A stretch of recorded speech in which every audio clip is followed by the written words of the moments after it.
دغه فلم کې موږ د امریکې یو ښار نیوجرسي ګورو. هغې کې یو ورکوټی کلی وي چې د هغې نوم وي ویلسې، او د دغه کلي خلک ډېر زیات خوشحاله وي او خپله زندګي تېروي. خو یوه شپه د اسمان نه یو ورکوټی غونډه کې څه شی رالړی شي او هېڅ چا له هم دا پته نه وي چې دا څه شی دی او د کوم نه راغلی دی. خو که دنې پیدا تاسو زما چینل نوي سبسکرایب کړئ، زما چینل ضرور سبسکرایب کړئ، دغه ویډیو هم لایک کړئ. د دې یو کلي کس مونږ ګورو چې د هغې نوم ګرانټ وي او دا سړی ډېر زیات مالداره وي، خو دا شکل نه ډېر زیات بوډا ښکارېږي. خو بیا هم دې یوې ینګې جینۍ سره واده کړی وي چې د هغې نوم سټارلا وي. دا دواړه یو بل نه ډېر زیات امپریس وي او یو بل سره ډېره زیاته مینه کوي. خو یوه شپه موږ دا دواړه ګورو چې په خپله کې په جنګ وي او ګرانټ ناراضه شي او د کور نه بهر لاړ شي. دا د کور نه ډایرکټ یو کلب ته لاړ شي کوم ځای کې چې دې یو جینۍ سره ملاقات وشي او د هغې نوم برینډا وي. دا دواړه ټوله شپه ډېر زیات شراب وڅکي او هغې نه پسه دوی ځنګل ته لاړ شي. بیا اچانکه ګرانټ هلته کې هغه شی ګوري کوم چې د اسمان نه لړه شوی وي. بیا هغه کوشش کوي او ډېر غور سره دغه شي ته ګوري چې دا څه شی دی. دا هلته کې یو وړه غونډه کې چوګه راغلي او دا شی پې هلته نه خوا کوي، خو هغه شي نه اچانکه غونډه کې یو ستنه والوزېږي او د دې په سینه کې ننوځي، په کوم معنی چې دا په ځمکه لړه شي او ډېر زیات په تکلیف باندې وي. هغه ډېر زیات په درد کې مبتلا شي، په کوم معنی چې هغه ډېر زیات ځورېږي. برینډا چې هغې سره موجوده وي هغه هر څه وګوري او ډېره زیاته ویریږي او هغه ستنه کومه چې دې په سینه کې ننوتې وه هغه اوس لاره بره دماغو ته وخته. بیا اچانکه ګرانټ هلته کې راپاڅېږي، خو له هغې د پوزې او د غوږونو نه وینه بهیږي. بیا دا ډېر زیات په غور سره اخوا او دېخوا شیانو ته ګوري، د کوم نه چې موږ ته پته لګي چې د ګرانټ حالت اوس ډېر زیات خراب دی او دا نارمل نه دی. دغه حادثې نه پسته دا دواړه خپلو کورونو ته لاړ شي او په ګرانټ کې ډېرې زیاتې تبدیلیانې اوس راغلي وي. بل سهار موږ سټارلا ګورو چې هغه ګرانټ ته راغلي وي او هغې نه معافي غواړي چې بېګا دې کوم جنګ کړی و. هغې نه پسته سټارلا هلته نه لاړه شي، خو ګرانټ ډېر عجیبه غوندې حرکتونه چالو کړي. هغې نه پسې دا مارکیټ ته ځي او هلته کې ډېره زیاته غوښه او قیمه کور ته راوړي. کله چې دا کور ته راشي نو ډېر عجیبه غوندې حرکت وکړي او دا هلته کې خپل سپی مړ کړي او بیا له خپل کور تخانې ته راکوشي او هغه تخانه لاک کړي چې څوک هم هلته کې را نه شي. بیا سټارلا هلته کې راځي او دا هلته کې هغه لاک ګوري او هغې نه تپوس کوي چې دا داسې ولې وکړو.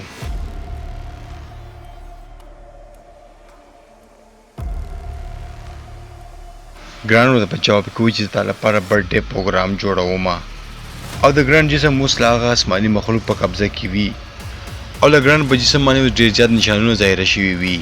خاص طور په هغه ځای باندې چې کوم باندې دا سوی ننوتې وه او له هغې سینې نه عجیبه غوندې کې ماران به بهر راووتو. خو کله چې دې سره دا واقعه وشي دا غواړي چې دا خپلې ښځې ته هم دا بیماري ورکړي، خو بیا دا ځان سره داسې کولو انکار کوي او دې نه دا ظاهرېږي چې ګرانټ کې اوس هم لږ ډېر انسانیت پاتې دی. بله شپه موږ ګرانټ ګورو چې هغه جینۍ کور ته ځي کوم سره چې دا ځنګل ته تللی و او دا د خپلې خېټې نه هغه ماران روکاږي او د دې جینۍ خېټې کې منډي او دا غواړي چې دې نه لږ ډېر جراثیم لاړ شي او له بل انسان په جسم کې ننوځي او دا ډېر زیات تکلیف دی یوه دې جینۍ لپاره. د ګرانټ حالت اوس ډېر زیات خراب شوی وي څنګه چې تاسو کتی شئ او د دې مخ کې ډېرې زیاتې غوټې راختلې وي او سټارلا چې کله دا وګوري نو هغه دې ته ووایي چې ته ډاکټر ته لاړ شه او دا ځان غم وکړه. هغه دلته کې دې ته دروغ وایي او ورته وایي چې زه ډېر زیاتو مچو وخوړلم او زه اوس د هسپتال نه راغم، خو حقیقت څه بل څه وي. او په هغه کلي کې چې څومره هم سپي وو هغه به ورو ورو غېبېدو او هغه به دې خوړو. د هغې وجه دا وه چې دې کله هغه جینۍ په خېټه کې ماران پرې غوستي وو نو د دې د خېټې نه ډېر زیات جراثیم هغې ته هم ورغلی و، په کوم معنی چې دې جینۍ سیسټم هم دننه خراب شو او نتیجه یې دا وده چې هغه جینۍ به ډېره زیاته وږې کېده او ګرانټ چې به څومره مارکیټ نه غوښه او قیمه راوړه هغه به دې دواړو هلته کې خوړله.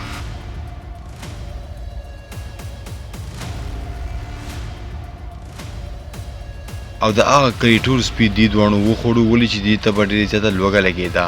او هر ټایم به دوی خوراک کولو. هغې نه پسته پولیس ته هم د دې خبرې رپورټ وشي او ورته ووایي چې هغه جینۍ د خپل کور نه غیبه ده او په یو شک باندې دې له ګرانټ کور ته ورسېږي او دا ټوله خبره هغې سټارلا ته هم وکړي، خو دې ته هېڅ هم پته نه وي.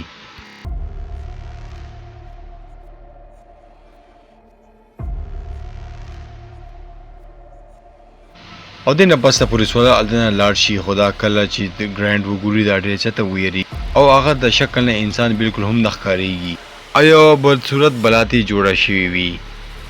هغه ډېر چته ویری یو دغه یری په عالم کې هغه پولیس ټلیفون وکي او کله چې دا پولیس ټلیفون کې ګرانډ دنه او کله چې دا مړ کولو کوشش کوي نو وته وي چې یو دوکه باز وي خو هغه دوران کې پولیس الته کې راشي او کله چې ګرانډ دی وګوري نو هغه الدنه تی وتختيږي او غیب شي او پولیس ولا پونی چې هغه څنګه غیب شو هغه نه پس د پولیس او د هغه علاقې خلکا یو ځای کینی او دغه مسلې حل تلاش کوي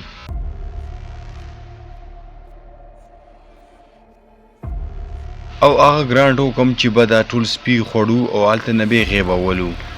دلته کې دا پولیس والا دا معلومات کوي چې دا بوس په کم قرباني ورزي او دا بسوک مړ کوي او دا یو کورخه کمزګي چې سړی وي او هغه دوه درې لورنی وي او یو خزه هم لغوي وي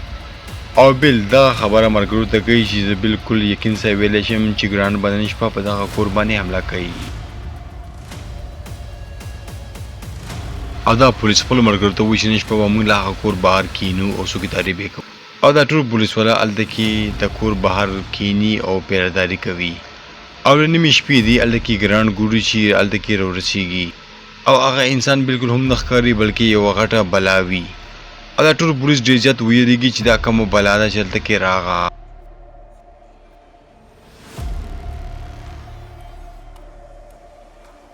دا الته کې یو غوا مړه کوي او هغه خړل ولاوي هغه نه بس بل او نور پولیس والا هغه ونیسي او چې کله نیولو ولای وي خو ګران کوم چې ډېر زیات بدل شوی وو او بلادي ساده شوی وو هغه الته کې یو پولیس باندې حمله کوي او په منځش کوي او کلمي ملمي ارسته بهر روکاږي ډېر زیات چنجي ګورو چې هغه د جنې پسې شوی وي او داتي تختی او هغه پولیس والا تر راځي به دی ګوري چې هغه خلک ټول زیات بیمار شوی دي د جراثیم نه او د دې شکلونه هم د بلاګانو بشاندې شوی دي او د ټولي بیماری جړله دا ګرانډ وي ولې چې هغه جراثیم پیله د دماغو ته راغلی وو او دا واړه چنجي هم دغه بلاګانو سره جراثیم او یو نمونه وا او د خلک ډېر زیات خفوي ولې چې دې ځان نشي بچ کولای دغه جراثیم نه کلی هغه پولیس والا ته وایي چې مالا پته چې هغه جراثیم به څنګه ختمو او دا لکم نه راغلي دي او کوم ګرانډ مړ کو نو دغه جراثیم به اتوماتیک ختم شي او کوم دغه جراثیم ایثار نه کو دا ټولې دنیا ته خور شي هغه نه پسته هغه بل ګرانډ مړ کولو پلان سازي او هغه پسیزي ګرانډ موږ دلته کې ګورو چې هغه ډېر زیات خطرناک شوی وي او هغه ډېر زیات غټ هم وي هغه لاسونه او خپې ډېر زیات اوږده شوي وي او وخت سره سره هغه جسم هم ډېر غټ شوی وي او وزن هم ډېر زیات غټ شوی وي خو د ګرانډ پړه کې اوس هم خپلې ښځې لپاره ډېر زیاته مینه وي او هغه دې سره مینه کوي بل خو ته پولیس والا آسټریلیا په ګاډي کې ناست وي او هغې اکسیډنټ وشي او هلته کې هغه خلک راځي او دا د ګاډي نه وباسي او خپل کور ته یې وړي سټاله دلته کې بېهوشه وي سټاله چې کله هوش کې راځي نو هغه په خپل کور کې اوده وي او په خپلې کمرې کې وي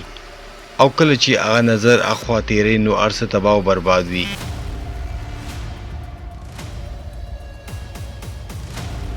سټاله چې کله بیسمنټ ته کوزیږي هغه هلته کې ډېر زیات خلک ویني چې دې ته په نوم باندې اواز کوي او هغه خلکو په دماغو کې له ګرانډ جراثیم ننوتې وي سټاله چې کله لاندې راکوزیږي دا هلته کې ګرانډ ګوري چې هغې نه ډېره غټه بلا سازه وي او دا سړی ډېر زیات پټ شوی وي او په سایز کې هم ډېر غټ وي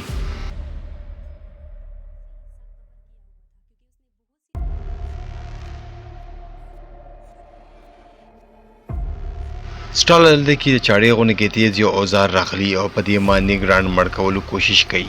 بل خواته کې ګرانډ هم دا په مزه ځان ته رانږدې کوي او دا مړه کول ولاوي خو سټاله هم دې سره په خبرو کې مصروفه وي او ډېر په مینه دې سره نږدې راشي او ګرانډ دا خبره کوي چې زه به تا سره اوسېږم او ژوند به کوم ګرانډ چې کله دا وړی ډېر زیات خوشحاله شي خو سټاله لږې په دې باندې په سر غزار وکړي خو په دغه غزار باندې څوم فرق پرې ونیسي ولې چې هغه ډېر زیات مضبوط شوی وي هغې نه پس دا په سټاله باندې غزار کوي او هلته یې لړه کوي بل خواته هغه پولیس والا هم هلته کې راورسېږي او هغه هم په دې معنی حمله کوي خو هغه هم ناکامه شي او د یې لړکې بهر پرېوځي دا یو ځل بیا دوه ماران روکاږي او په هغې کې ننباسي خو دا الله سره کوي چې دا کله دواړه ماران په هغه انسان په خېټه کې پرېږدي کله چې دا بل مار یې په خېټه کې پرېږدي دغه پولیس والا هغه راونیسي او هلته کې یو ګیس سلنډر پروت وي او په هغې کې یې ورکړي په هغې باندې دا ټول ګیس له هغې په جسم کې ننوځي او دغه ګیس رو په ګران په جسم ته ور روان وي او هغه وپړسېږي. اول د کې ډېرې غټه چاودنه وشي په کوم باندې چې اور هملته کې ولګېږي او له هغې په دماغ کې کوم چینجی ننوتی و هغه هم بار وځي او وسوځېږي او کله چې ګران مړ شي هغه نور بقایا انسانان هم بار راپرېوځي او هغه هم مړه شي.